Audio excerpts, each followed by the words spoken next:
À vos marques, prêt, JOP, la 3e édition, c'est parti. Bonsoir à tous, j'espère que vous êtes bien installés. Bonsoir Bénédicte. Bonsoir Johan et bonsoir à vous tous qui nous regardez. Bienvenue pour ce numéro de février 2024 qui s'annonce encore une fois très très riche, n'est-ce pas Johan? Très riche, très riche. On a préparé un super programme ce soir et je le dis grâce à toutes les équipes mobilisées à la délégation territoriale. On a quelque chose de pas mal et on a plein d'invités à vous présenter ce soir. Alors qu'est-ce qu'on a au menu précisément ce soir Bénédicte? Alors, vous y attendez, on fera bien sûr un point sur les fameuses accréditations, ça reste un sujet très brûlant. On va parler aussi de vie dans les unités locales à l'approche de cet été 2024. On va parler aussi de ce qui se passe côté social. On va revenir sur ce qu'on vous avait annoncé, donc les enjeux logistiques aussi de cet été, la préparation opérationnelle. Et puis, on fera un petit focus aussi sur un site olympique et un site paralympique. Exactement. Alors, j'espère que vous êtes bien installés. On va vivre cette émission tous ensemble. On va bien s'amuser aussi, je pense, parce qu'on s'amuse beaucoup pendant ces émissions. Ça va être libre, chacun peut poser les questions quand il veut. Et le mot d'ordre, c'est du concret. C'est-à-dire qu'on va parler de choses très concrètes, vous donner des choses très claires. Il y a plein de questions qui ont avancé depuis notre dernier rendez-vous. Et on est à moins de 150 jours du coup d'envoi le 26 juillet. Et pour en parler, on est heureux d'accueillir nos invités. Ce soir, autour de la table, on a Anaïs. Bonsoir Anaïs. Bonsoir. Donc, présidente de l'unité locale de Paris 16. Bienvenue à toi, merci d'être là. Avec plaisir, je suis très contente d'être là. Ah, nous aussi, on est très heureux de t'accueillir. Et on a également Théotime. Bénévole, bonsoir bénévole, bonsoir Théotime. Et donc on est très heureux de t'accueillir également, bénévole dans l'UL de Paris 6, mais également à Lyon. Essentiellement, on aura l'occasion d'y revenir et d'en parler. Et membre surtout de l'équipe de la direction de l'urgence et des opérations aux instances nationales. Et tu auras pas mal de choses à nous présenter, je crois. Ouais, j'ai quelques petites choses. Super. Et on a Théo également avec nous qui fait partie de l'équipe logistique et moyens opérationnels de l'ADT et qui nous rejoindra un petit peu plus tard autour de la table. Donc merci aussi à lui pour sa présence à nos côtés. Il est en coulisses, il attend, il sourit, je le vois déjà, il est impatient de venir nous retrouver. Et j'en profite du coup pour vous rappeler à tous et toutes qui nous regardez que vous avez le chat qui est là pour poser vos questions. Donc à tout moment de l'émission, vous écrivez et nous on va répondre au maximum au fur et à mesure de vos questions ou les garder pour la prochaine édition. On les gardera pour la prochaine édition si on n'a pas les réponses comme on a l'habitude. Et surtout, sachez-le, on vous parle un tout petit peu des coulisses quand même.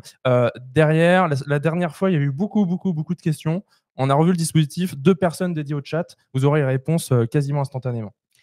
Eh ben on va rentrer dans le vif du sujet. Et puis avant d'aborder le premier thème, on voulait vous donner 3 chiffres clés pour ce rendez-vous JOP. Alors, notre premier chiffre, c'est 413. 413, Johan. Alors, qu'est-ce que c'est 413 ? Vous le voyez sur la diapo. On avait lancé officiellement les accréditations à la dernière édition. Le chantier des accréditations, vous aviez pu vous lancer sur Minos pour faire ça. Et on est déjà à 413 demandes sur Paris. Donc, bravo à tous pour cette réalisation. Alors, on est à 50% à peu près des accréditations sur Paris. Et donc, il y a encore un petit peu de travail, mais on est très satisfait pour l'instant. Et on y reviendra tout à l'heure. Alors, notre deuxième chiffre, c'est 240. 240, c'est le nombre de visualisations du replay de la dernière émission à vos marques près JOP. Donc, merci à toutes et tous qui avaient regardé cette émission. On va viser sur le double pour celle-là. Eh ben écoute, on lance les paris. En tout cas, voilà, l'émission sera à nouveau en replay et disponible sur le site des JOP de l'ADT. Voilà. Et donc pour tous les absents qui ont tort ce soir, eh bien ils pourront voir quand même le replay à volonté. Et 148, notre dernier chiffre, 148, qui est le nombre de jours avant la cérémonie d'ouverture, le 26 juillet. Exactement, 148 jours encore pour se préparer, continuer à mobiliser largement, faire ses demandes d'accréditation et pour bientôt peut-être s'inscrire aux Jeux Olympiques et Paralympiques. Pas plus de teasing, on en reparlera. Et sans plus attendre, on va se tourner tout de suite vers Anaïs pour parler de l'actu dans nos unités locales. Alors Anaïs, tu avais pu voir l'émission précédente, il me semble ? J'ai fait partie des gens qui l'ont vu en replay. J'ai vu Christina en replay. Vous avez pas mal discuté d'action sociale, c'était très intéressant et des accrèdes. Donc voilà, c'était très, très bien. Donc j'avais encore plus envie de venir ce soir. Ah ouais, et alors Christina, elle avait mis le niveau. Exactement. Et alors, on compte sur toi ce soir, Anaïs. Et comment ça va du coup dans l'UL du 16e ? Quelles sont vos actualités ? Écoute, on est en plein hiver, donc l'action sociale prend tout son sens en ce moment. Donc, on fait beaucoup de maraudes. On a pas mal de projets côté social. Donc, ça, c'est chouette parce qu'on a des bénévoles très motivés. Et puis, l'hiver, c'est aussi souvent l'occasion de former beaucoup parce que les JO, ça motive. Comme beaucoup d'UL, on voit arriver pas mal de bénévoles. Donc, on forme au PSE, puis on forme aussi au poste d'encadrant, donc DCI, voilà. Et donc, c'est hyper important. Donc, il y a beaucoup de motivation. Et là, tout le monde se prépare au semi et au marathon. Donc, voilà. Et ouais, le semi qui est pour ce week-end. Et en parlant de motivation, les unités locales sont largement mobilisées. On parlait de Christina tout de suite. Et on fait un coucou au 4e qui, je crois, s'est réuni ce soir pour regarder l'émission tous ensemble. Ils ont bien raison. Vous allez bientôt organiser ça aussi dans le 16e, j'imagine. Oui, il faut. Nous, on a un souci tout bête, mais comme pas mal d'UL de logistique, dans le sens où le jeudi soir, il y a maraude. Et donc, pour nous, au local, c'est pas évident. Mais on va s'organiser puisqu'il faut que tout le monde puisse cohabiter et qu'on arrive à faire ça. Il y a toujours les mêmes problèmes logistiques dans les unités locales chargées en activité. Et on va revenir du coup au JOP aussi dans le 16. Qu'est-ce qui se passe au niveau des JOP dans le 16 quel est l'enthousiasme? Quelles sont peut-être les inquiétudes dans le 16e arrondissement? Alors nous, on était très nombreux à la journée de lancement qu'il y a eu à la mairie de Paris, qui était assez exceptionnelle et qui a, chez nous, en tout cas, motivé beaucoup de monde. Ça a bien lancé les choses. J'ai très vite eu des personnes motivées pour être référents en JO. Donc nous, on a quelqu'un depuis longtemps. Qui est Marc Dorienic chez nous.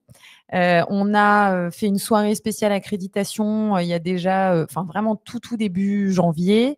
Et donc, on a pour objectif au niveau de créer de l'animation, parce qu'on a la chance d'avoir une super équipe d'animation.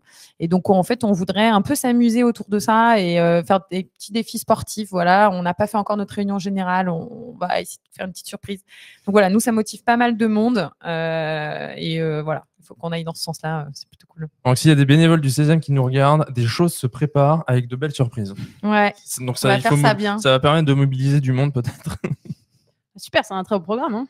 Mais il paraît que chez nous, il y a déjà eu beaucoup d'accréditations lancées. Ça m'a fait très plaisir. Quelqu'un m'a lancé ce message. Donc, voilà, il faut continuer. Parfait. Et du coup, on ne va pas laisser de côté notre deuxième invité, Théo Tim. Voilà. Et oui. Bonsoir. Eh bien, rebonsoir Théo Tim, on se tourne vers toi désormais. Alors, on l'a dit, tu es bénévole à Lyon et dans l'unité locale du Paris 6 aussi. Ouais, tout à fait. Plein d'activités bénévoles. Ouais. Et je serai sur le semi. Et tu seras sur le semi dimanche. En chauffeur de 0,62. Eh, super, le VPSP du 6e arrondissement. Exactement. Super. Et alors, qu'est-ce qui se passe à Lyon Il se passe Pourquoi plein de choses, tu viens de Lyon, c'est ça, du coup? Ouais. Je suis originaire de Lyon. Enfin, originaire, c'est un grand mot, mais fait quelques années de bénévolat là-bas et je suis resté attaché structurellement à l'UL de Lyon-Rive-Gauche. Il se passe pas mal de choses. Là, on s'intéresse à ce qui se passe un petit peu aussi il y a quelques en dehors de Paris. Il y a un peu plus d'une centaine de dispositifs à l'année. Il y a un peu de réseau de secours. Il y a des opérations d'urgence. Il y a cette année 2023 un peu plus de 7000 personnes formées et initiées au premier secours sur l'année. Donc non, il se passe plein de choses. Alors, il y a un dispositif en particulier dont on pourrait parler, dont on entend largement parler. Je crois qu'il y a des renforts de Paris qui y vont de temps en temps. Tout à fait. Il y a la Fête des Lumières. La Fête des Lumières. 4 soirs de dispositifs, 1,5 million de personnes à peu près par soir, 120 bénévoles secouristes de mobilisés, et effectivement des renforts qui viennent de plusieurs arrondissements parisiens depuis plusieurs années. Dans le 16e, vous avez prévu d'y aller, Anaïs, tu sais? Écoute, à ma connaissance, on n'y va pas, mais je trouve ça bien dommage parce qu'en plus, au mois de décembre, chez nous, c'est un peu un mois creux. Bon, à part les jambons, parce que nous, on est un petit peu spéciaux là-dessus. Mais en tout cas, voilà, le stade français chez nous, ça ne s'arrête jamais. Mais il faudra qu'on en rediscute parce que c'est tellement une belle fête que ça serait vraiment une super occasion, je pense, pour nos bénévoles. Pour les fans de rugby, ils peuvent venir voir le loup. C'est juste dans la même ville. Et on y passe des bons moments à la Fête des Lumières. Et on y passe des super moments. Beaucoup d'interventions, d'activités. Jeudi et dimanche, plutôt une trentaine, c'est assez calme. Par contre, le week-end un peu plus. Et c'est surtout des interventions du quotidien. Il y a pas de, c'est une fête très familiale, donc il y a peu, voire pas du tout d'alcool. Donc pour le coup, ce sont des interventions assez sympa. Cette année, il y a eu un doigt sectionné, un fémur. C'est sympa. Très sympa. Oui, pour celles et ceux qui nous regardent et qui ne sont pas intervenants secouristes, oui, c'est le genre d'intervention qu'on considère comme... C'est les blagues des secouristes. Okay. Et du coup, on profite des festivités, c'est ça qui est intéressant. On profite des festivités, parce que les postes de secours sont devant les animations. Donc ça, c'est super chouette pour le coup. Super. Et du coup, on l'a dit aussi, membre de la duo. Alors là, ça c'est côté salarié, côté professionnel. La duo, c'est quoi la duo? La duo, en fait, c'est la direction de l'urgence et des opérations, donc qui est basée à Montrouge au campus et qui là, entre autres, en l'occurrence, a en charge l'organisation des dispositifs et de la réponse au moment de l'été 2024. Ok, super. Et Du coup, tu as déjà bien les dispositifs en tête. J'en ai quelques-uns en mémoire. Bien par cœur. Ouais, un petit peu. Ouais. Et on va profiter. Par cœur, on va tester ça tout de suite. Sans transition. On profite de ta présence pour que tu puisses nous présenter, comme on va prendre l'habitude de le faire, deux sites qu'on aura cet été, deux sites, un site olympique, un site paralympique. Et alors, on va commencer. Désolé. Mais j'y vais ou tu... Ok, super. Alors du coup, on va parler du Champions Park, qui sera un des dispositifs qu'on retrouvera au Trocadéro. Ouais, le Champions Park, ouais, tout à fait, qui est au Trocadéro. Alors lui, c'est un événement qui va plutôt être festif, en fait, qui n'est pas du tout un événement pour le coup de compétition, où en fait, on a tous les athlètes qui vont avoir reçu leur médaille la veille, qui vont venir en fait la fêter. Du coup, au Trocadéro, on va avoir des animations culturelles, festives, etc. Et donc, du coup, qui va mobiliser tous les soirs, enfin, du moins en fin de journée, 18 intervenants secouristes plus 2 VPS d'évacuation. Ça va être ouvert au public de manière gratuite. On a grosso modo 13 000 spectateurs tous les soirs qui vont pouvoir en fait rencontrer les athlètes et plus particulièrement les médaillés. Donc, ça peut être un super moment, ça. Ah, ça peut être un super dispositif vu sur la Tour Eiffel. Vu sur la Tour Eiffel. Moi, je pense que tu vas avoir des candidats chez nous. On n'est pas loin. Ah, ils sont les bienvenus, en tout cas. Il fera partie des nombreux dispositifs qu'on aura à couvrir. Et alors, l'autre dispositif qu'on va avoir, c'est le paramarathon. Et le paramarathon, alors lui, il est un petit peu particulier parce qu'en fait, il commence dans le 93 au parc de la Courneuve, au parc Georges Valbon, et il finit justement dans le 75. Donc, ce qui est intéressant, c'est que c'est un dispositif qui a lieu sur 2 départements et qui, du coup, au-delà du fait qu'il soit une grande envergure, c'est hyper impressionnant. Pour ceux qui ne connaissent pas du tout le paramarathon, on a affaire à des athlètes, entre autres, qui sont en fauteuil. Pour se donner un ordre d'idée, le record qui a été battu là, au dernier JO, donc à Tokyo, le marathonien a fait 1h17. Donc, pour vous donner la vitesse, ça va super vite. Ça va très très vite. C'est hyper impressionnant et ça va être là aussi un super dispositif. Et donc ça, c'est pendant les Jeux paralympiques, là, évidemment, qu'on retrouvera fin août. Les Paralympiques, fin août, donc début septembre. Ouais, début septembre. Tout à fait. Le tout dernier jour, donc le 8 septembre, qui sera le dernier jour de notre séquence opérationnelle forte JOP. Et donc, il fera partie des dispositifs sur route. Oui. Qui en effet traverse plusieurs territoires, donc il y aura une coordination spécifique, j'imagine. Oui, tout à fait. Il va y avoir une coordination à la fois côté Saint-Denis et également côté Paris, plus celle au campus. On va avoir un petit peu de défi de coordination. Génial, et donc hâte de vivre ça, mais ça sera la clôture des Jeux, donc on sera déjà pas mal avancé à ce stade. Mais d'ici là, pour participer à ces sites, vous le savez, il faut s'accréditer. On ne cesse de vous le répéter. On vous le répétera encore dans les jours, les mois, les semaines, j'allais dire les années, peut-être pas quand même, mais qui viennent. Et on va. 10 avril, même, attention, on a une date butoir. Deadline le 10 avril pour s'inscrire, enfin pas pour s'inscrire, pour s'accréditer. Parce qu'en effet, on va faire le lien avec les inscriptions. Voilà, j'en parle pas encore tout de suite. On fait déjà le point sur les accrèdes. On en est à 413 accréditations. C'était notre chiffre clé de tout à l'heure. Validé côté délégation territoriale, côté DT. C'est un peu le cheminement que quand vous allez sur Minos, vous remplissez un nombre de champs, vous déposez vos documents, vos photos, etc. C'est en validation à la DT. Et une fois que la DT valide, ça part au national. Et donc, on en est à ce stade. Pour l'instant, on attend les validations nationales et la validation des accréditations. Donc, on va vous expliquer concrètement, puisqu'il y a 413 demandes déjà validées, 139 demandes validées par les instances nationales, mais il y a aussi, on le voit en tout petit, il y a les 92 en rouge, les 92 demandes d'accréditation qui ont été refusées à ce stade par la DT.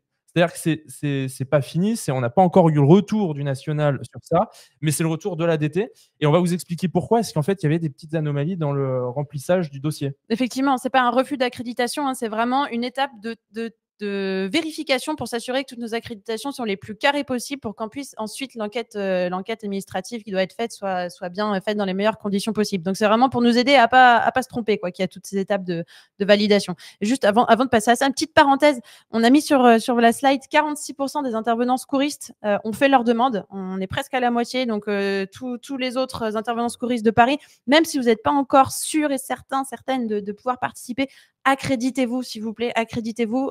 Au moins, on s'assurera que personne sera laissé sur la touche. Puis pour préciser, c'est vraiment pour les intervenants secouristes qui vont avoir besoin d'accéder au site olympique. Pour tout le reste, l'action sociale notamment, pas besoin de s'embêter avec ça. Donc les maraudeurs ne sont pas concernés? Non, pas du tout. Pas du tout. On le redit, parce qu'il y a eu des confusions, donc on le redit pour que ce soit clair le plus possible. C'est vraiment pour les intervenants secouristes qui vont devoir accéder au site olympique, bien identifié par Paris 2024. Et par contre, pour tout le reste, toutes les autres activités de la Croix-Rouge, que ce soit au niveau commandement, logistique en dehors, la maraude, etc., pas besoin d'accréditation. Et pour ceux qui ont des craintes, puisqu'on parle d'enquête administrative, est-ce que finalement, au niveau des retours, ils pourraient avoir des soucis? Est-ce qu'on pourrait leur chercher des ennuis ou... Alors non, pas du tout. C'est-à-dire que nous, ce qu'on aura simplement en réponse, c'est oui ou non, globalement. Donc, il n'y aura aucune justification. On n'a absolument pas à savoir, quand je dis nous, c'est la Croix-Rouge française. Hein. Globalement, on n'aura aucun renseignement sur le contenu de cette enquête administrative. On aura juste une validation ou pas de l'accréditation, qui sera évidemment, la décision sera retransmise aux bénévoles concernés. Et cette vérification se fait par les autorités. Et on ne sait pas trop ce qui... Théotime, peut-être que tu me corriges, mais on ne sait pas trop même ce qu'ils regardent au niveau de l'enquête. On a quelques informations quand même au niveau de l'entourage. Après, il y a plusieurs niveaux. Alors là, nous, on n'a pas connaissance du niveau d'enquête jusqu'où ils vont. Donc ça peut être très large, ça peut être à la fois très light sur est-ce que la personne a un casier judiciaire ou pas, comme ça peut aller est-ce que la personne a payé toutes ses amendes.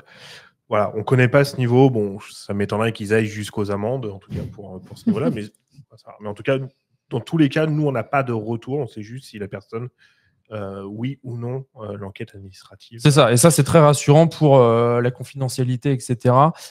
Et surtout qu'en termes de retour d'expérience, on a déjà vécu d'autres dispositifs où on a eu les mêmes conditions d'accréditation. Il n'y avait quand même pas tant de problèmes que ça. Non, de manière générale, il n'y en a pas tant que ça. Et ce n'est pas une nouveauté. Enfin, pour tous ceux qui sont allés au Stade de France ou qui ont participé, par exemple, dernièrement à la Coupe du Monde de rugby, voilà, c'est exactement le même principe. Alors du coup, pour être sûr que ces accréditations, enfin ces demandes soient les bien précises et bien prises en compte par les autorités, on va revenir sur cette petite slide. Vous avez les essentiels, c'est-à-dire les to-do et not to-do de l'accréditation.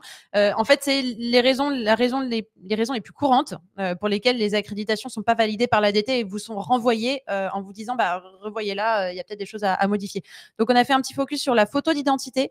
Vous voyez celles qui sont bonnes et celles qui ne le sont pas. Il faut que ce soit un fond clair, il faut que ce soit une bonne qualité de photo et essayer de privilégier une photo vraiment simple et directe. Ne prenez pas en photo une photo, ce ne sera pas suffisamment clair. On est vraiment sur un type de format photo d'identité à faire. Voilà.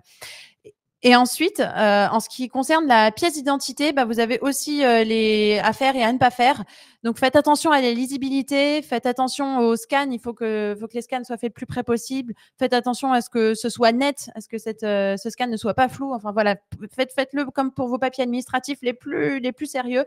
Et notre équipe à l'ADT va de toute manière vous envoyer ce message de non-validation pour que vous puissiez modifier ça. Et derrière, je sais que les instances nationales font un deuxième tour pour vraiment être certain que tout soit vraiment nickel.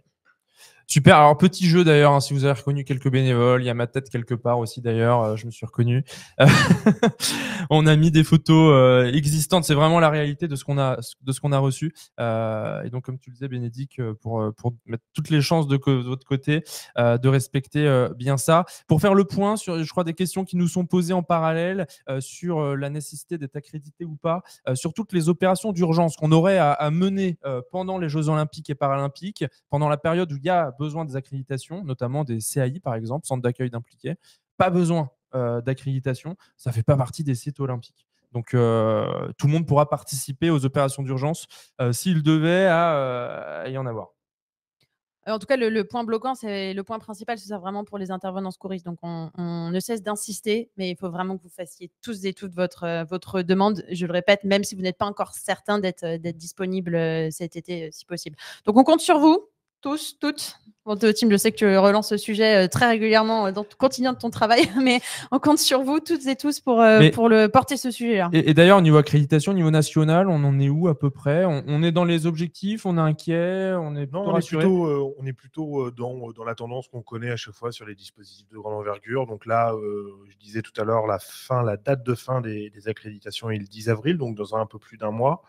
On est de mémoire, je crois, à 38% de demandes côté intervenants secouristes. Ok. Donc on est plutôt dans une tendance qu'on connaît. Il y a une relance qui a été faite aujourd'hui à l'ensemble des départements de France, ou qui va arriver là, et qui va, on le sait, va de nouveau mettre un petit pic. Donc on est plutôt sur une bonne dynamique. Et on vous a remis sur la slide le rappel de la procédure d'accréditation. On en avait déjà parlé la dernière fois. On vous le remet ici pour que vous ayez bien tous et toutes l'information. Alors Anaïs, et toi, ta demande d'accred? Contrôle surprise. La question qui me faisait peur. On en a fait exprès. Tu nous l'as confié tout à l'heure. Alors du coup, j'ai commencé et il y a eu la photo et j'avais pas la photo et comme beaucoup, donc il faut absolument que je le fasse. Voilà, on est encore dans les temps, mais c'est voilà. Et je vais relancer tout le monde et je vais le faire, promis pour moi, parce que je tiens bien à participer à ces JO. Et oui, parce que ça va permettre de s'inscrire et de tourner sur les dispositifs des Jeux Olympiques et Paralympiques. Théo Tim le disait, jusqu'au 10 avril pour compléter son dossier d'accréditation sur Minos. Si besoin, on renvoie les liens. Il est disponible un petit peu partout. Et en effet, pour préparer sa demande, il faut une photo et la copie recto verso de sa pièce d'identité. Exactement. Et attention, point d'importance sur la pièce d'identité, c'est que celle que vous donnez pour créer votre dossier, c'est celle qu'il faudra utiliser pour retirer l'accréditation. Oui, après, bien de le préciser, en effet. Je voulais juste dire quelque chose. Et je On pense t'en prie, Anaïs. Non, mais ce que je pense que c'est important, s'il y en a qui ont des questions sur vos accrèdes, c'est pour ça qu'on a des référents JO aussi dans les UL. Super de faire le lien avec les... Oui. Du coup, vous avez vos points focaux, n'hésitez pas. Et sinon, vous avez vos directeurs, vos cadres. On trouvera toujours quelqu'un pour vous donner l'info.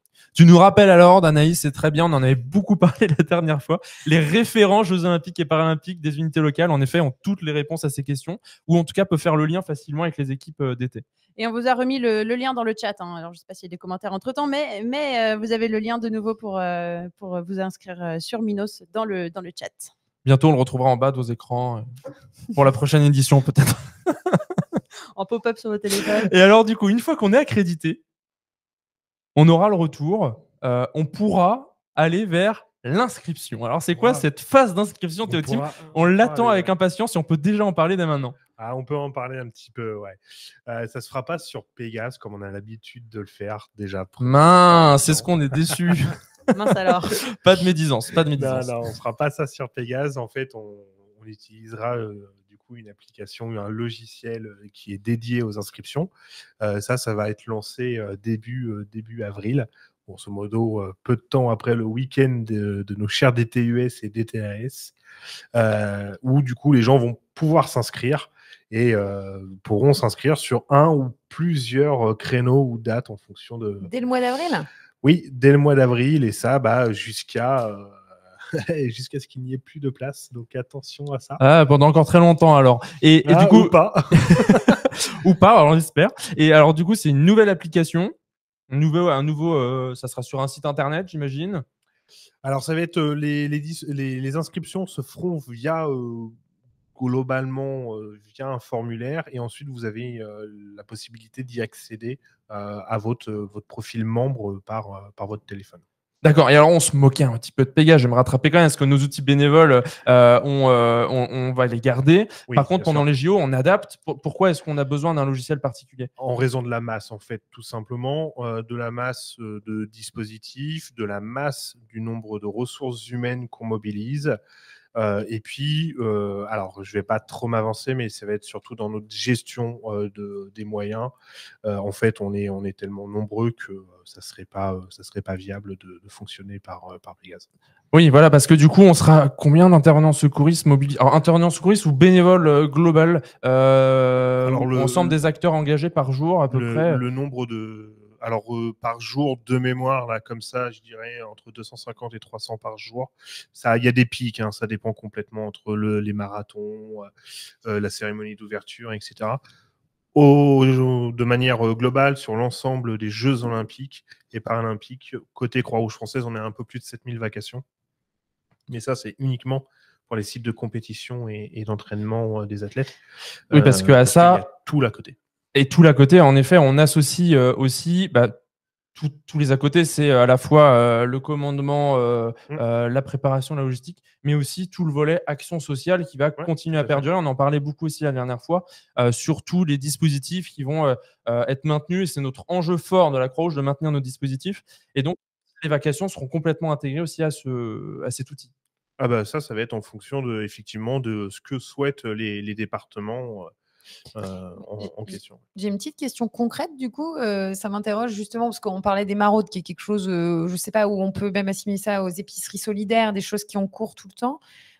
Ces actions-là, on les imagine aussi dans ce nouveau logiciel ou alors est-ce qu'on va conserver Pégase pour le petit quotidien qui finalement est un peu à côté des JO?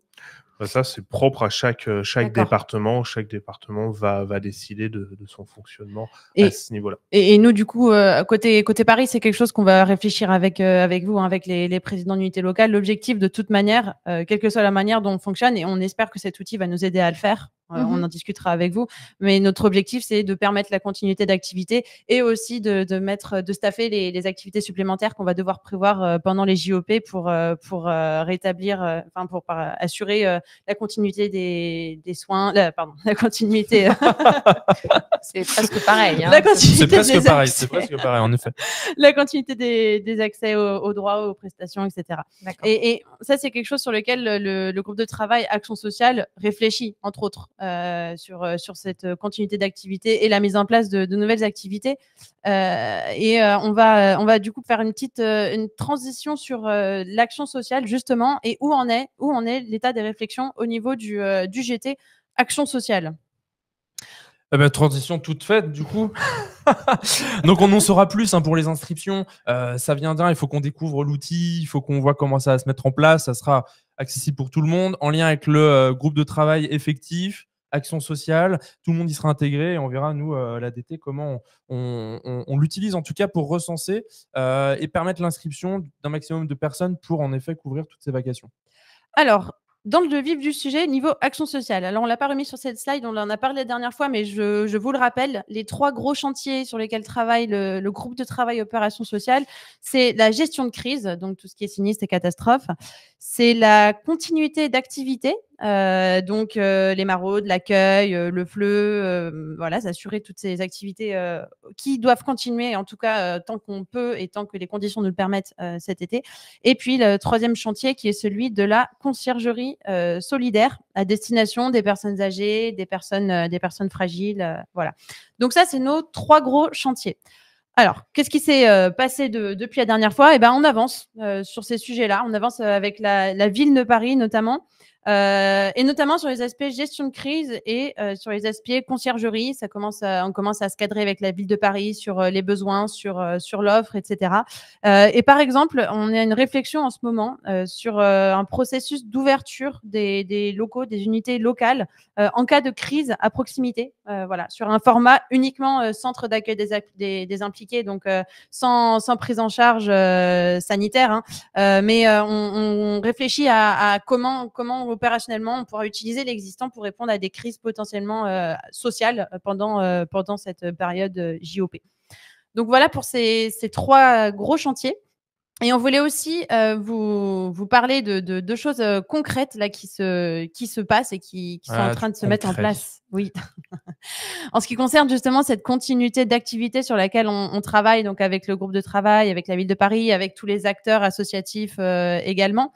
Alors, on travaille sur un recensement des activités à continuer durant l'été 2024. Ça, vous le savez. On l'a fait déjà on a commencé à le faire côté secours et on veut aussi recenser toutes ces activités-là côté social. L'objectif, c'est d'avoir un panel très large de toutes ces activités, complet de ces activités pour s'assurer qu'on puisse les staffer tout au long de de l'été. Donc ça, c'est en cours pour qu'on puisse mutualiser nos ressources et se préparer à bien mener ces activités-là pendant cet été. On aura des contingences particulières. Ça me fait penser à quelque Vas-y. chose, Bénédicte. Dis-moi.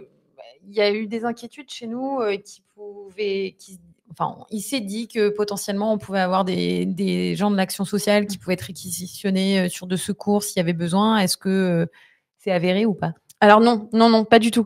En fait, chacun va rester dans ses compétences et ses diplômes, et je pense que Théo Team peut aussi renforcer un peu le. Bah oui. En l'idée. fait, il y a des dispositifs législatifs pour assurer un dispositif de secours. Il faut être tout simplement formé et posséder le diplôme du PSE1, du PSE2. Côté Croix-Rouge, en plus, on a un règlement complémentaire avec le chef d'intervention, etc. Donc, quelqu'un qui ne possède pas ces qualifications-là, qui viendrait par exemple de l'action sociale et qui n'a jamais suivi ces formations, on ne pourra pas alors à la fois les réquisitionner, mais les mobiliser, etc., sur du dispositif de secours. Et donc, le fameux logiciel d'inscription dont on parlait tout à l'heure va, je crois, fonctionner avec ses compétences et s'assurer que voilà, chacun, selon ce diplôme, participe à telle ou telle activité. Donc, on va vraiment respecter les activités et les compétences de Et chacun. surtout, on insiste dessus, l'activité sociale, il y aura de l'activité.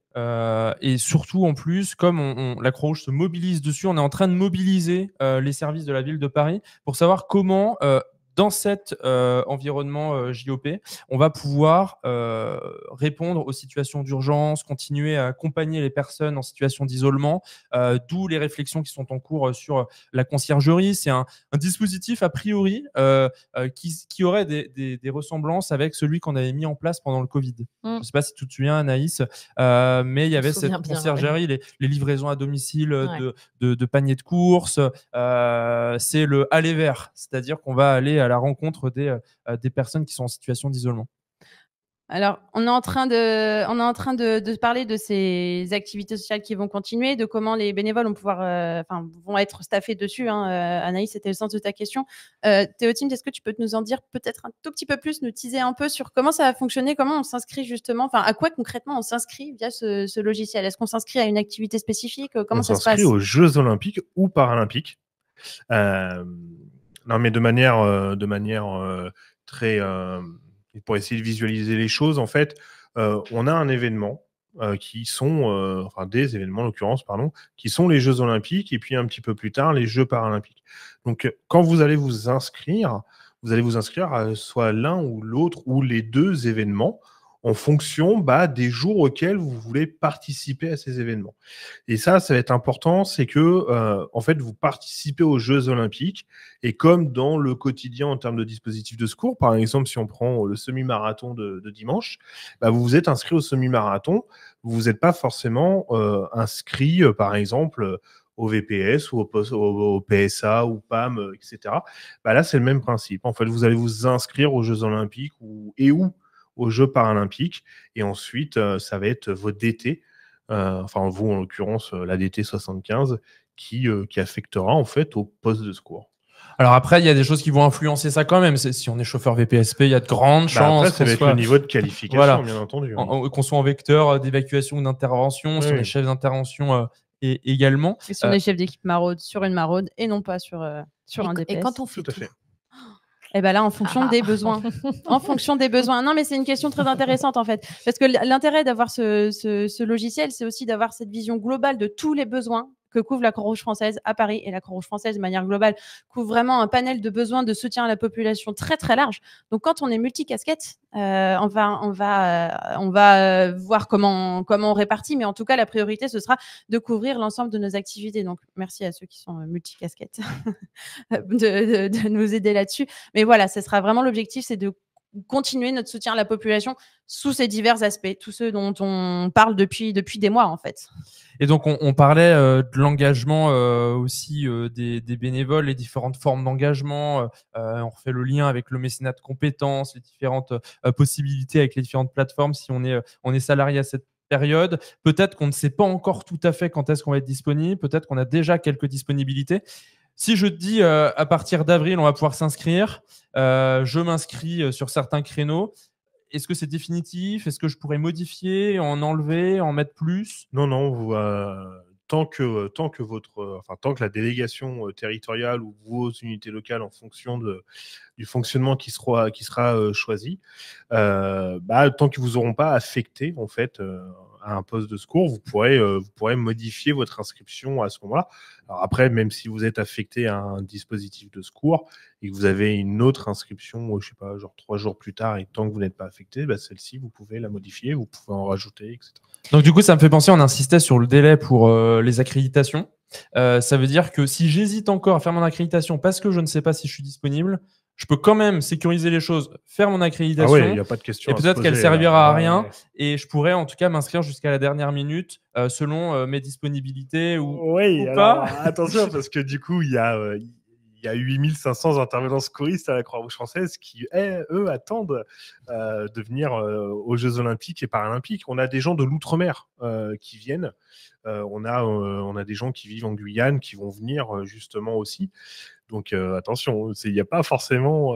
Il va falloir s'inscrire, quoi. Alors, on envisage une forte mobilisation. Alors, en tout cas, c'est ce qu'on espère. Et alors, justement, tu parlais de l'outre-mer, donc c'est-à-dire des renforts qui viennent de l'extérieur sur les territoires sur lesquels il y a des sites olympiques. Mais on avait parlé aussi des Parisiens, des Franciliens, du coup, qui vont intervenir sur les dispositifs de Paris, mais avec la possibilité ou pas de pouvoir aller renforcer les autres sites à Lyon, Marseille, oui, bien Nantes. sûr. Oui, tout à fait. Déjà, de pouvoir jouer, on va dire, en Île-de-France, entre le Stade de France dans le 93, la colline d'Elancourt dans les Yvelines. On a le super site de Vers-sur-Marne dans le 77 où on va avoir de l'aviron, du canoë, canoë slalom, du kayak, du cross-kayak pour ceux qui ne connaissent pas. C'est pareil, là aussi, c'est assez drôle à regarder, surtout le moment de départ. Et puis, il y aura également la possibilité pour ceux qui le souhaiteraient, etc. On va proposer des places pour aller à Marseille. Donc attention, ceux qui sont fans peut-être du PSG, ça peut être antinomique, mais donc ça sera des possibilités précisées dans le logiciel. On pourra choisir est-ce qu'on s'inscrit sur quelque chose sur Paris ou si on se donne la possibilité d'aller hors Paris. Oui, ou là ça va ailleurs. être effectivement des éléments qui vont être plus identifiés. Et par contre, on est dans un mode de fonctionnement qu'on connaît, qui est celui du quotidien. Au même titre, tout à l'heure, on parlait de la fête des Lumières. On sera toujours dans cette même dynamique où ça reste les unités locales et les délégations territoriales qui valident toutefois quand même votre sortie de votre territoire. Donc c'est bien la délégation territoriale qui va gérer complètement les inscriptions sur cette période aux différentes activités de la Croix-Rouge, c'est bien ça qui est prévu. Oui, tout à fait. Et tu parlais de renforts du coup extra-départementaux et d'outre-mer même sur les divers dispositifs. Est-ce que tu en sais un petit peu plus sur l'hébergement, les solutions d'hébergement en 2 mots qui sont prévues? Tout à fait, ouais. Il y a même de mémoire, aller sur l'intranet, une super vidéo qui présente les hébergements, donc il y en a un qui est au lycée Jean Zay dans le 16e arrondissement. Oui. On a 450 places, alors qui est partagé avec le groupement solidaire. Mais on a 450 places au lycée Jean Zay, on en a de mémoire 85 au collège des Luas dans le 95, et ainsi qu'une vingtaine dans le 77 à Champs-sur-Marne. Ça, c'est pour la période olympique. Alors, sans oublier nos copains pour le coup de Marseille, qui eux, pour ceux qui iraient là-bas, vont être dans une superbe auberge de jeunesse, celle du Bois-Luzy. Et au moment du Paralympique, qui pour le coup se restreint essentiellement sur la zone Île-de-France, là, les renforts iront dormir dans l'auberge de jeunesse de Saint-Christopher, qui est rue de Crimée, dans le 19e. D'accord, bon, sacré dispo logistique, hébergement qui est prévu aussi. Ouais, ça demande une belle organisation. Ouais. D'accord.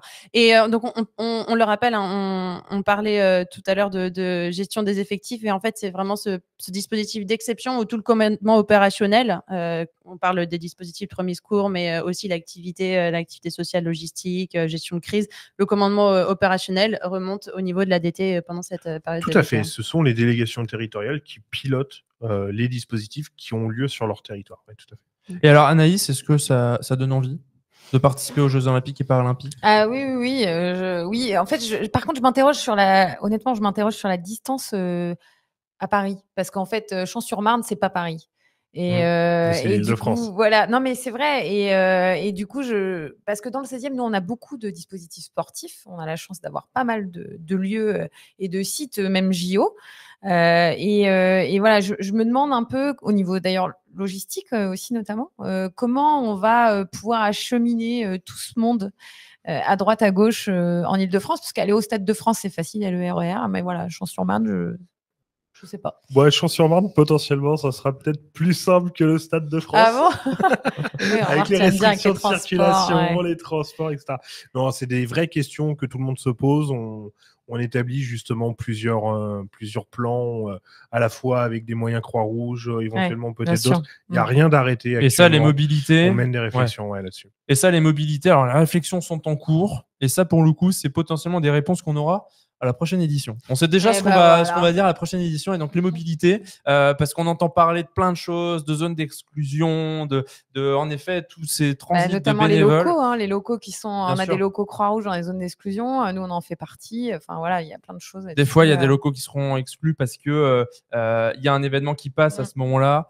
Et donc ça, c'est au sujet du prochain rendez-vous à vos marques pré-JOP du mois de mars.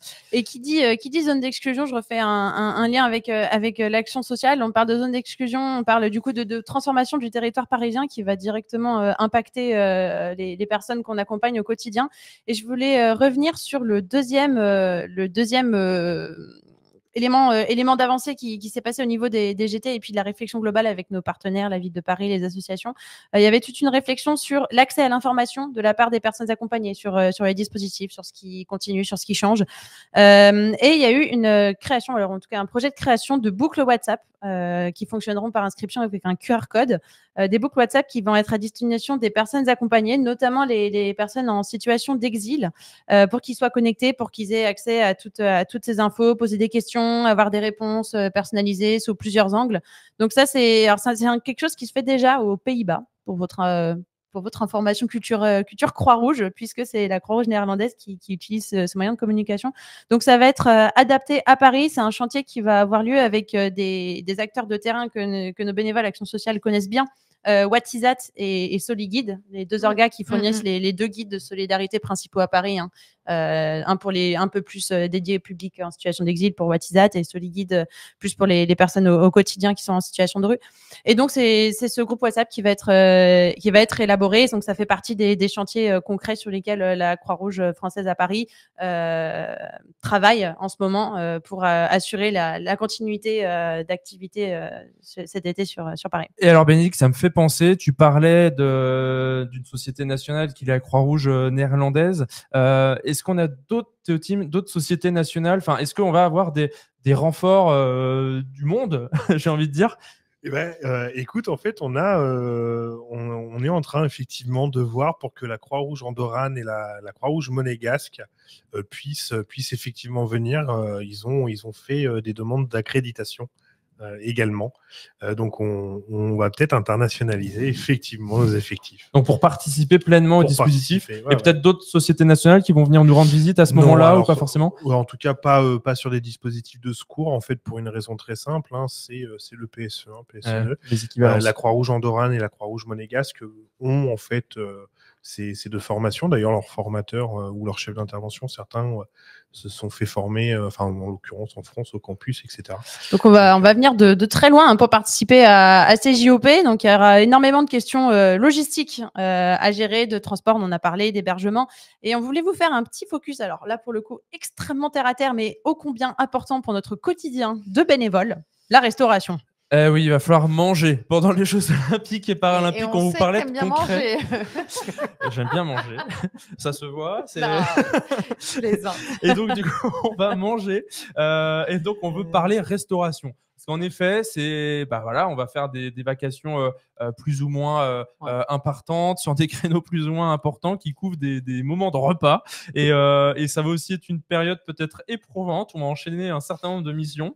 Et alors, est-ce que c'est prévu qu'on mange et qu'on mange bien? Alors, qu'on mange, oui. Qu'on mange bien, je l'espère aussi, quand même. Oui, non, alors sur les sites de compétition, oui, c'est prévu. Sur chaque site de compétition, en fait, on va avoir ce qu'on appelle traditionnellement un catering. Alors là, ça s'appelle un peu différemment parce que ils aiment bien donner d'autres noms, mais ce sont des caterings.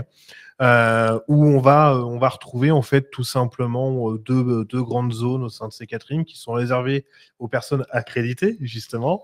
Donc une fois de plus, la raison. Mais c'est une chance de pouvoir bénéficier de cet accès-là. Ah oui, Pour oui, nous, bénévoles c'est Croix-Rouge. très clairement une chance parce que en fait, ça va nous permettre alors côté équipe logistique, j'ai Théo derrière moi qui va être libéré de ce sujet-là, mais du coup, on va pouvoir en fait se décharger à la fois de ça.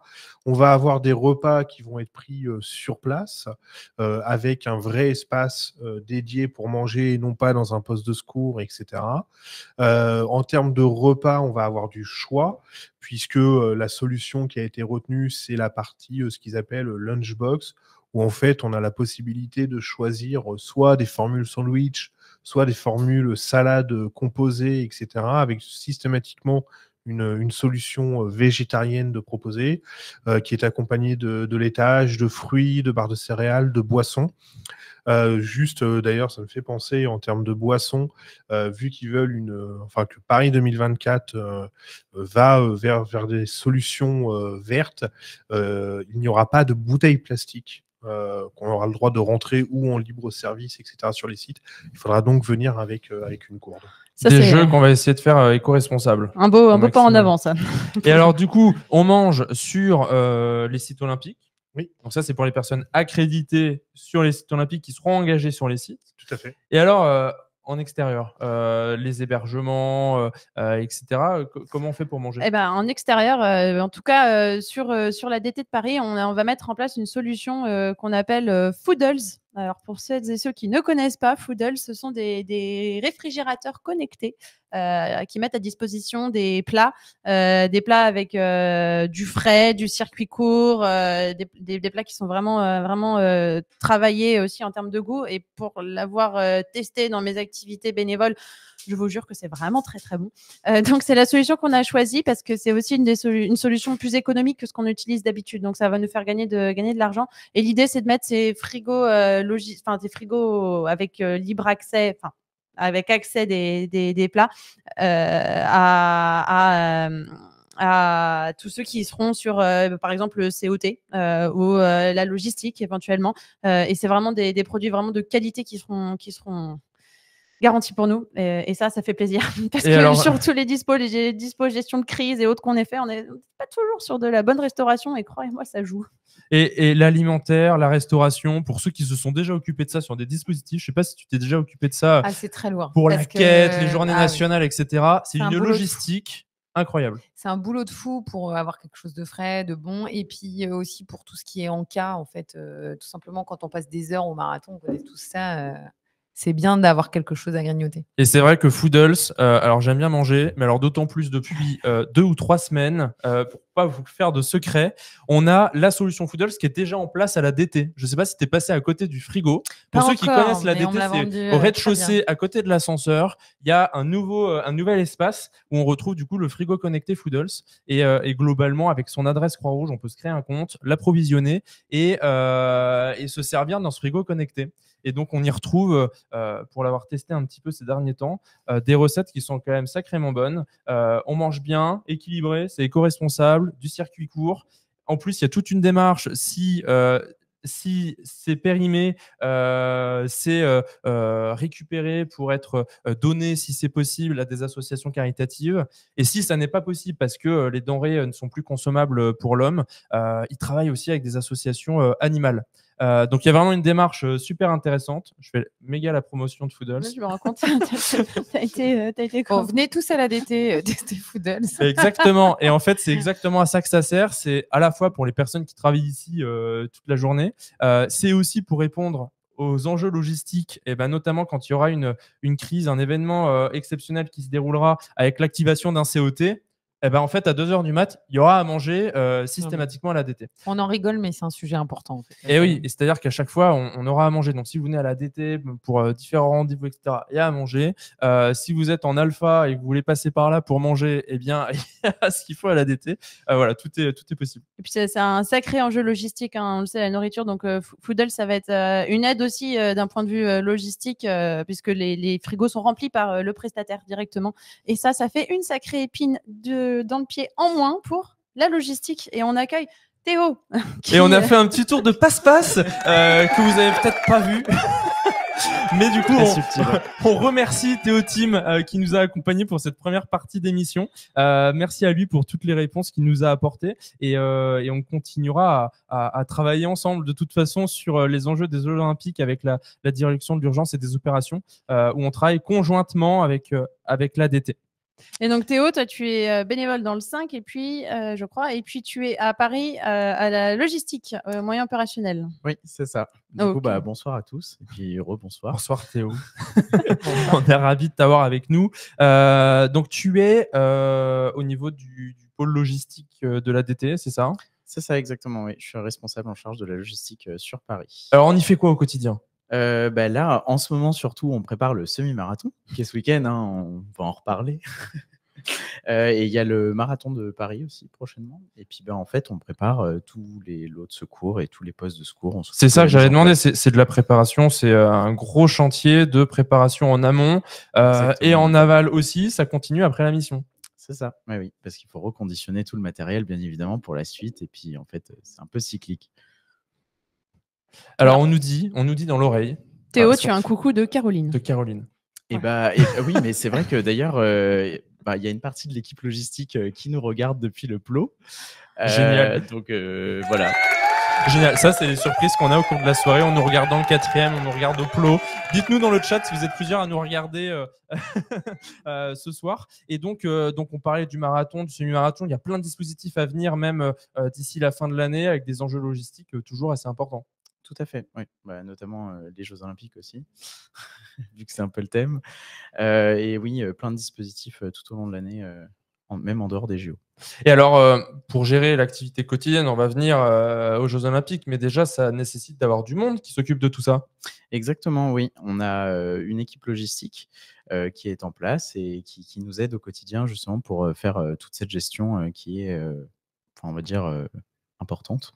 Et donc, ça se déroule toutes les semaines, il y a un rendez-vous, c'est ça? Oui, on a une permanence logistique tous les mardis soirs et on fait aussi des permanences un peu exceptionnelles. Il y en avait une hier soir. Non, ce soir, pardon. je suis un peu décalé. Ce soir au plot. Elle est ce soir au plot, c'est ça, pour finir de préparer le semi-marathon. Et parmi ces personnes qui seraient intéressées par la logistique, parce qu'on a souvent la question, est-ce que vous prenez les bénévoles mineurs dans vos équipes logistiques? Oui, on prend les bénévoles mineurs, on les accompagne également, et il y a une formation logistique qui est dispensée. Alors justement, c'est aussi la question que j'allais te poser au niveau de la formation, parce que je sais que vous vous entraînez, et même ça va au-delà, c'est-à-dire que vous vous entraînez même avec les équipes logistiques hors Paris, avec le 92, le 94, peut-être d'autres territoires. Vous avez des rendez-vous comme ça régulièrement? C'est ça, oui. On dispense à Paris une formation logistique, donc on fait, il y a 1 ou 2 sessions par an, vu qu'on n'est pas non plus très nombreux, mais on recrute et n'hésitez pas à nous rejoindre. Et après, on fait des exercices interdépartementaux qui nous permet en fait de connaître le matériel sur les différents départements, parce qu'en fait, on n'a pas tous le même matériel. Et ça permet aussi de rencontrer les équipes dans les autres départements. Alors, ça permet de vous rencontrer, de vous d'apprendre à vous connaître, parce qu'évidemment, sur le semi-marathon ou le marathon de Paris, il y a plusieurs équipes logistiques qui s'entraident sur ce type de dispositif. Mais qu'est-ce qu'on y fait dans ces formations? On apprend quoi précisément? En fait, on apprend plus, on va dire, la logistique, notre matériel, l'utilisation de notre matériel, et puis aussi la façon dont on conditionne un peu nos lots de secours. Donc, on n'est pas obligé d'être secouriste, hein, bien évidemment. On peut être aussi de l'action sociale. Et d'ailleurs, on a une partie de notre équipe qui n'est ni secouriste, qui n'est pas secouriste et qui fait partie de l'action sociale. Et ils font de la logistique. Une mission à part entière dans laquelle il n'y a pas besoin de prérequis pas de prérequis particuliers. Et du coup, on voit à l'image sur le diapo. Alors, je pense à gauche une formation de l'équipe logistique et à droite, est-ce que tu peux nous commenter un peu ce que tu vois? Oui, alors c'est ce qu'on appelle le PLO. Alors le PLO, on en parlait, c'est ça. C'est quoi Exactement. ce PLO? Et bah, c'est la plateforme logistique opérationnelle. Et donc, en fait, ça regroupe toute notre partie logistique, tout notre matériel est là-bas, mais pas que. Il y a aussi l'action sociale, il y a la partie formation et il y a même les équipes spécialisées, notamment les cyclistes. Et donc ça veut dire que vous avez quitté Ruchardin Exactement, oui. pour aller, du coup, le PLO, il est situé À Charenton. à Charenton. Bah, on va dire, l'entrée est à Paris, dans le 12e arrondissement, et le bâtiment physiquement est à Charenton. Et vous êtes content parce que à Chardin, ça commençait à être resserré un peu les murs. Peut-être là, vous avez un peu plus d'espace. Ah bah oui, là, il n'y a pas photo. Là, on passe de rue Chardin, des sous-sols de la délégation territoriale qui était un peu exigu et d'un local qui était aussi petit à en fait. Vous avez réalisé des prouesses quand même, logistiques dans ces locaux avec si peu d'espace. C'est Oui, clair. clairement. Et là, on est passé à quoi, 1000 mètres carrés, Ouais, c'est c'est ça. bien ça, je crois qu'on doit être les seuls à Paris à avoir 1000 mètres carrés. Donc, on en est très, très fiers. On a un entrepôt de 1000 mètres carrés avec l'ensemble de notre matériel. Et info intéressante pour ceux aussi qui s'intéressent à la gestion de crise. Le COT, vous le savez, le COT, il est prévu à Chardin, à l'ADT, puisqu'on a des salles installées pour. Donc le centre opérationnel territorial. Le centre opérationnel territorial, tout qui à sera fait. le centre névralgique de la gestion des Jeux Olympiques sur Paris. Exactement, c'est de là qu'on va gérer les dispos, gérer les effectifs, répondre à l'urgence. Et on aura aussi, d'ailleurs, on refait le lien avec toutes les missions de l'été, mais on aura aussi besoin de monde dans ce centre opérationnel territorial.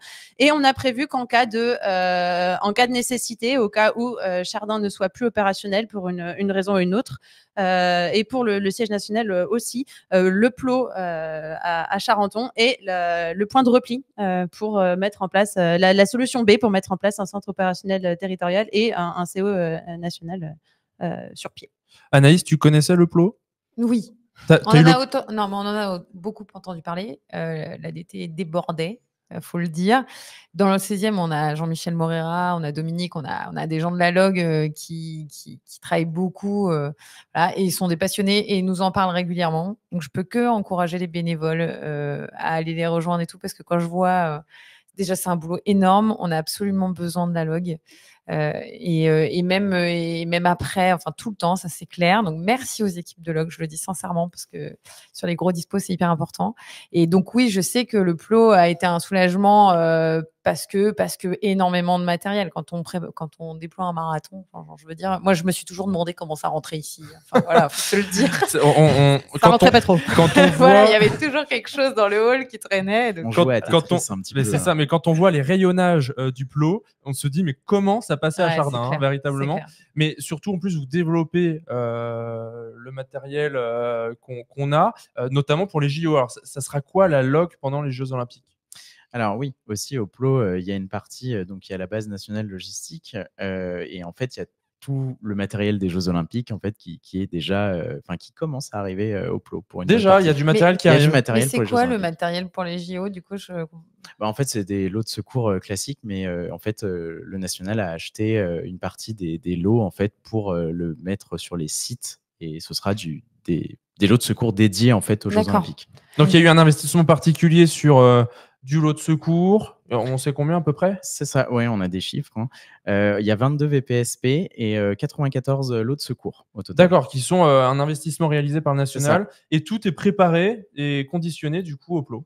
Alors là, ça va commencer parce que du coup, les livraisons sont en cours pour le matériel, et on commence à partir du 9 mars où on va faire une session avec les autres logistiques d'Île-de-France aussi. C'est important, ça nous fait un petit moment de cohésion, ça nous permet de nous retrouver aussi. Et juste pour préciser, du coup, tout ce matériel qui va être dimensionné et conditionné du coup à Paris, c'est un investissement national du coup pour l'ensemble du territoire. Tout à fait, c'est ça. Okay. Et du coup, dans ce PLO, parce que là, on a beaucoup parlé de l'eau de secours, on a aussi tout le stock de matériel action sociale. On m'a parlé de l'eau coup de main, coup de cœur. Est-ce que tu peux nous dire un petit peu ce qu'il y a là-dedans? Coup de main, coup de cœur, une belle opération. Je ne sais pas ce que c'est, moi. Tu sais pas ce que c'est? Non. Alors Théo, tu as une grande responsabilité. Il faut que tu nous expliques ce qu'est coup de main, coup de cœur. Eh bien, en fait, les lots coup de main, coup de cœur, ils servent notamment pour les inondations ou les tempêtes. Donc, on les a notamment utilisés dernièrement avec les inondations dans le Nord-Pas-de-Calais. Et en fait, c'est des lots qui sont constitués avec des bottes, des raclettes, des balais, de l'éclairage. On a des aspirateurs à eau, des Karcher. enfin voilà, plein de matériel. Et du coup, on a fait cette acquisition-là financée par la région, bien évidemment. Et maintenant, on est doté d'un lot à Paris. Alors, il y a le lot Code Main Coup de Cœur C'est pour si jamais un territoire a besoin ou si il arrive quelque chose sur Paris. Exactement.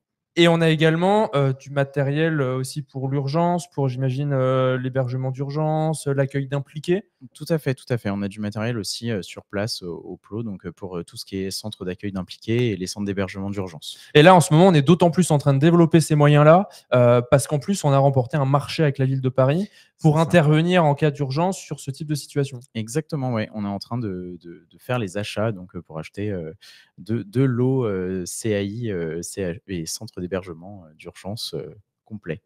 Et donc là, on a un dispositif, que ce soit le renouvellement du matériel, le développement du matériel, le plot, tout ça financé par l'ADT de Paris pour répondre aux exigences de la ville de Paris et pouvoir être autonome du coup sur des opérations d'urgence. C'est ça, exactement. Ouais. Pour mettre en place, on pourra en mettre en place 2 CAI simultanément de 200 personnes à peu près, et on est en train de faire Donc les une achats. capacité de 400 personnes finalement à un instant T. C'est ça. D'accord. Et donc c'est que pour Paris ou si jamais il se passe quelque chose chez les amis? On peut aller aussi aider, hein. On C'est peut aller aussi faire pour du renforcer. renfort, bien évidemment. Ok. J'ai une petite question. Est-ce que vous faites des visites du plot? On fait des visites du plot, on peut. Non, mais c'est vrai, je non, me dis que quand non, même. non, mais c'est une très bonne question. Mais en fait, pendant les permanences logistiques, c'est aussi l'occasion de venir nous voir, de venir voir comment on fonctionne, et puis de visiter le plot. Et puis, on pourra même servir un petit café et quelques gâteaux. On a ce qu'il faut. Et en parlant de visite, du coup, on profite pour rebondir sur le fait que le Plot, l'ADT, c'est des espaces de rue Chardin, c'est des espaces de vie de la Croix-Rouge française à Paris. C'est des espaces qui sont aussi à disposition pour les unités locales si elles veulent organiser des événements. On a ces espaces à disposition. Voilà. Ça t'intéresse un peu de place à Paris? Nous, dans le 16, tu sais, tout est trop petit. Après, on n'est pas loin de chez vous. Donc, à la limite, on ira dans le 12e. Ça nous permettra de nous balader. Découvrir de nouveaux endroits. Mais c'est toujours trop petit, nos locaux, de toute façon. Merci beaucoup Théo d'avoir répondu à nos questions sur la logistique. C'est un sujet dont on reparlera dans les Théo, prochains, on t'abandonne pas comme ça. Tu auras ouais. l'occasion de revenir pour nous repréciser un peu les Il paraît chantiers. que c'est un gros sujet quand même. Hein. Mais oui, parce qu'en plus, il y a un sujet sur les uniformes. On n'en a pas parlé ce soir, mais peut-être qu'on en reparlera plus précisément une prochaine fois, notamment sur la question des uniformes. Merci à toi. Merci. Et donc, on arrive aux dernières minutes de cette émission. Et donc, on va faire, pour clôturer, pour finir là-dessus, c'est le moment de faire le point sur les groupes de travail qui sont en cours et le travail des référents JOP. Alors, Bénédicte, on commence par quel groupe de travail? Alors, on va commencer par le groupe de travail planification qui sont en train de travailler du coup sur la planification de toutes les activités sur le territoire parisien pendant l'été 2024. Alors, ils en sont où? Le premier jet du planning des secours sur l'été 2024 est quasiment prêt, donc ça arrivera dans les UL prochainement. Et les UL alors ça c'est pour les dispositifs du territoire, les dispositifs territoriaux avec un planning très très précis, très clair qui va être fourni à toutes les UL pour qu'elles y voient un petit peu plus clair sur ce qui va se passer.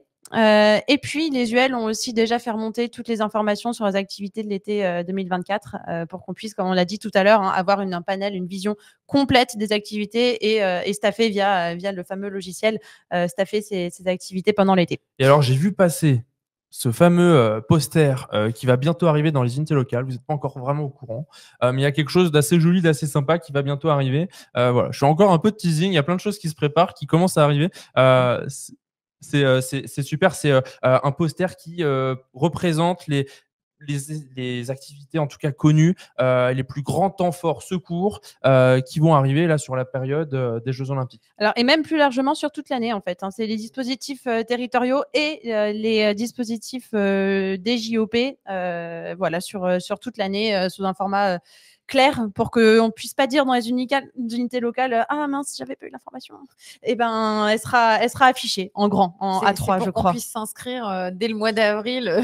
Ouais, sur le 31 C'est décembre. pour vous Allez, on est fous. inspirer, voilà. Et alors surtout, on vous dit c'est affiché, on utilise plein de formats, mais il y a ici aussi évidemment toujours le format web. Et je crois que dans le chat, on vous a mis le lien du site Jeux Olympiques et Paralympiques de la DT de Paris en complément de celui du national pour nos spécificités. Et du coup, sur lequel vous allez retrouver les référents JOP de vos unités locales, les différents éléments dont on parle, les replays de cette soirée et des précédentes, le 21 octobre entre autres. Donc à retrouver de manière digitale et à volonté. Et Minos. Et l'accès à Minos. Alors du coup, autre groupe de travail, opération de secours. Et là, du coup, on a aussi un groupe de travail qui a continué à évoluer, assuré par Hugo Fillette et Laura Vito, avec différents réunions qui se sont tenues. Et là, il y a un travail qui a été fait sur la répartition des sites olympiques. Et ça, c'est officiel. On a les chefs de dispositifs de sites qui ont été identifiés, qui sont connus, en tout cas ils savent qu'ils auront les différents sites des Jeux Olympiques à gérer, et du coup on a un groupe impliqué là-dessus. On a également un groupe qui travaille sur des sites en particulier en autonomie du coup pour préparer ces différents dispositifs. Alors, en fait, réellement, ces chefs de dispo et ces bénévoles ensemble, sont chacun du coup affectés à un site et ils travaillent chacun en autonomie sur leur site pour s'assurer que tout sera absolument nickel, que tout sera prévu au niveau commandement, au niveau logistique, au niveau effectif. Voilà, ils préparent chacun le site auquel ils sont affectés. On a également du coup le groupe effectif, on les prend au hasard, groupe effectif du coup sur les accréditations dont on a déjà beaucoup parlé, et donc avec la préparation des communications aussi qui vont continuer à arriver sur les accréditations, le mode d'emploi de Minos, les différentes formes d'engagement, le kit de com pour vos entreprises pour faire du mécénat de compétences et communiquer auprès de vos entreprises pour valoriser cette forme d'engagement. Et on a également le groupe communication qui va du coup lancer un premier reportage en coulisses des JOP avec ce groupe effectif, avec le groupe du coup effectif, et également la validation du projet de mallette de com en complément du kit JOP à destination des unités locales pour vous aider à communiquer sur les Jeux Olympiques et à mobiliser fortement les bénévoles autour de ces différents enjeux. On sait ce qu'il y aura du coup dans ces mallettes? Alors ça va venir. Vos référents JOP, je pense, vont avoir toutes les informations. Et vous pourrez présenter largement, répondre à toutes les questions, pouvoir présenter l'ensemble du dispositif qui seront présentés dans les semaines qui arrivent. Ça va permettre de présenter les sites, les événements, les différentes activités au final pendant cet été 2024. Et ce sont les référents JOP, les référentes JOP qui seront en première ligne pour nous aider comme ils le font depuis déjà 2 mois. Ces référents JOP vont recevoir aussi toutes les infos autour du kit de communication. Ils l'ont déjà, le kit de communication. Ils recevront aussi les infos autour de ce projet de mallette de communication et ils pourront disséminer comme ils le font, et on les remercie tout le temps, mais on le refait encore parce que c'est vraiment hyper précieux comme appui pour nous. Ils vont continuer à disséminer toutes ces informations au fur et à mesure. Ils sont hyper motivés. On avait Agathe au dernier à Beaumarc Pré-JOP qui était surmotivée dans le 14 et donc ils sont très nombreux à vouloir faire plein de choses, et on les encourage à organiser des événements comme ce soir pour visionner à Beaumarc Pré-JOP tous ensemble, ou bien d'autres activités. Et tu étais inspiré, je crois, pour faire plein de choses dans le 16e, Anaïs. Merci beaucoup pour cette soirée. Merci aux invités, Anaïs, Théo et Théo Team. On va pouvoir faire un peu de teasing sur ce qu'on va retrouver au prochain Beaumarc Pré-JOP. On prend beaucoup d'avance parce que c'est pas mal de préparation, mais on prend toujours autant de plaisir à les animer. Et alors, ce qui va venir, on vous en a parlé un petit peu au cours de cette soirée. On va parler au prochain Beaumarc Pré-JOP des mobilités, c'est-à-dire comment on bouge dans Paris pendant les JO. On a des outils de cartographie déjà qui synthétisent pas mal d'éléments, pas mal de choses, et on aura l'occasion de vous présenter et d'y revenir, notamment pour les unités locales qui seront dans des zones d'exclusion, etc. Donc on en parlera.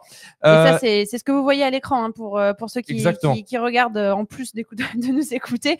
C'est une capture d'écran de cet outil de cartographie qui a été réalisé par le siège et qui sera envoyé à tous, et sur lequel on va aussi rajouter tous les dispos parisiens pour qu'on ait une vision vraiment très très complète de toutes nos problématiques de circulation. Donc c'est un petit teasing, hein, vous y aurez accès. On en reparlera à la prochaine édition et on regardera vraiment tous ces enjeux de mobilité. Donc des choses à venir sur ce sujet. On parlera aussi action sociale avec la conciergerie. On en a un peu parlé aujourd'hui. Il y aura des choses qui se précisent là en ce moment avec la mobilisation, la sollicitation en tout cas de la ville de Paris sur ces enjeux forts, sur l'accompagnement des personnes en situation d'isolement, en situation de rue, pour poursuivre la continuité de notre dispositif pendant les Jeux Olympiques et Paralympiques. On parlera du coup, je regarde Théo, des uniformes et des enjeux pour après avoir nourri les bénévoles, comment ils vont s'habiller. C'est important d'en parler.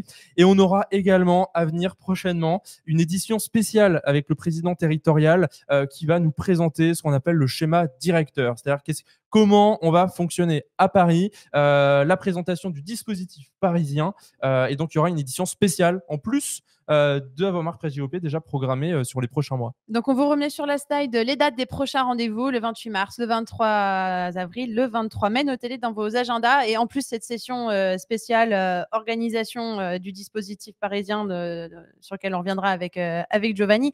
Mais notez bien ces dates dans vos agendas. Parlez-en autour de vous. Pour ceux qui n'avaient pas pu être là ce soir, rappelez que l'URL est à disposition. Tout le monde peut regarder la diffusion, le replay de cette émission. Merci beaucoup. Merci à tous.